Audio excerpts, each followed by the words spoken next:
বলা হয় কোন দেশ কতটা শক্তিশালী তা বিচার করা হয় তার সামরিক শক্তি দিয়ে।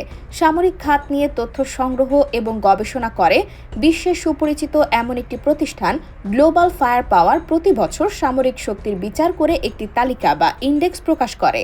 এতে বিশ্বে ১৪৫টি দেশের সামরিক শক্তির বিচার করা হয়।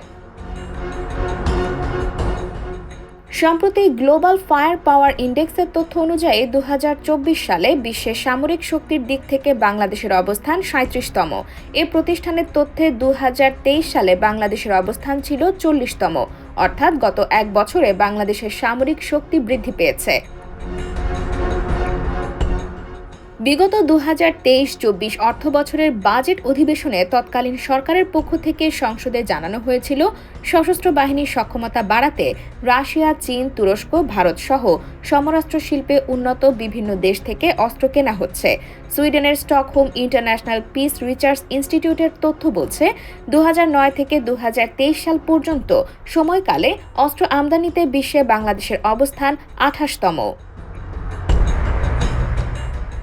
বর্তমানে বাংলাদেশের বিমান বাহিনীতে দুই ধরনের মানের আধুনিক ও স্নায়ুযুদ্ধের সময়কার উড়োযানের উপস্থিতি আছে। প্রতিবেদন অনুযায়ী বাংলাদেশ বিমান বাহিনী বহরে ২১২টি বিমান আছে, যেখানে যুদ্ধ বিমান রয়েছে ৪৪টি।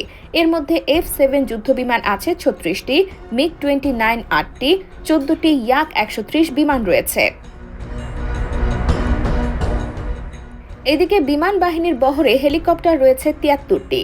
এর মধ্যে রাশিয়ার MI সিরিজের ৩৬টি, যুক্তরাষ্ট্রের সেসনা বেলের বিভিন্ন মডেলের ২৪টি এবং ফ্রান্স, ইতালি, চেকোস্লোভাকিয়া থেকে কেনা কিছু প্রশিক্ষণ বিমান ও হেলিকপ্টারও ব্যবহার করে বাংলাদেশ। অন্যদিকে বাংলাদেশের সামরিক বাহিনীর কাছে ৪৪টি ড্রোন রয়েছে। বাংলাদেশ নৌবাহিনীর কাছে সাবমেরিন রয়েছে ২টি। ওয়ার পাওয়ার বাংলাদেশে এই সাবমেরিনগুলিকে অ্যাটাক সাবমেরিন হিসেবে উল্লেখ করা হয়েছে। এগুলোতে আক্রমণের জন্য টর্পেডোর পাশাপাশি নৌ মাইনও ব্যবহার করা যায়। এছাড়া সব মিলিয়ে রয়েছে ১১৭টি নৌযান রয়েছে বাংলাদেশ নৌবাহিনীর কাছে। এর মধ্যে ৭টি ফ্রিগেট বা রণতরী আছে বাংলাদেশের, সাথে আরও আছে ৬টি করভেট যুদ্ধজাহাজ।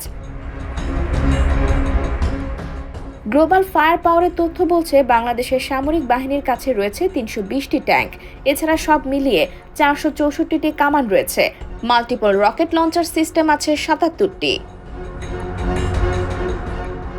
এদিকে সমরাস্ত্র কারখানার সাবেক ডেপুটি কমান্ড্যান্ট অবসরপ্রাপ্ত ব্রিগেডিয়ার জেনারেল মোহাম্মদ বায়েজিদ সরোয়ার জানান, ১৯৭৭ সাল থেকে গাজীপুরে একটি অর্ডন্যান্স ফ্যাক্টরি বা সমরাস্ত্র কারখানায় অস্ত্র এবং গোলাবারুদ দুটিই তৈরি হয়। এসবের কাঁচামাল ও যন্ত্রাংশ চীন থেকে আসে। গোলাবারুদ তৈরিতে বাংলাদেশ স্বয়ংসম্পূর্ণ বলেও জানান তিনি। IBTV USA, new York.